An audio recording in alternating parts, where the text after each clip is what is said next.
Mengantisipasi penyebaran wabah penyakit mulut dan kuku yang menyerang hewan ternak khususnya sapi melalui Dinas Ketahanan Pangan dan Pertanian Ogan Ilir meminta masyarakat yang memiliki ternak untuk menjaga kebersihan ternaknya.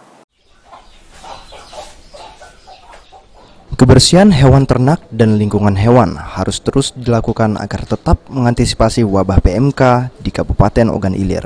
Menurut Kepala Seksi Peternakan Dinas Pertanian dan Ketahanan Pangan Ogan Ilir, Dr. Hewan Laili mengatakan, pihaknya telah melakukan koordinasi dan sosialisasi ke peternak untuk selalu menjaga kebersihan hewan ternak. Sejauh ini, penyakit kuku dan mulut atau PMK merupakan penyakit menular yang menyerang hewan berkuku belah, baik ternak maupun liar seperti sapi, kerbau, domba, kambing, babi, rusa, atau kijang. Untuk melakukan pencegahan PMK, perlu dilakukan karena penyakit ini dapat menular melalui kontak langsung dan tidak langsung, seperti sarana transportasi yang terkontaminasi ternak yang sakit. PMK ini disebabkan oleh virus.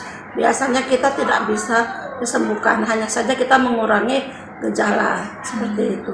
Sehingga manakala sebelum terjadi, biasanya kita juga menyarankan untuk tadi pencegahannya, minimal kebersihan kandang, kemudian kebersihan lingkungan, kemudian juga rutin untuk pemeriksaan sapi secara lengkap. Sejauh ini, tanda-tanda klinis yang menyerang hewan terkena PMK antara lain demam tinggi, mulut, lidah, dan bantalan gigi langit-langit lunak, serta dari lubang hidung dan moncong mengeluarkan cairan dan air liur yang berlebihan. Dan bagian kaki terjadi lesi atau lepuh, kuku terkelupas dan enggan bergerak, produksi ASI berkurang, dan radang. Ahmad Romawi,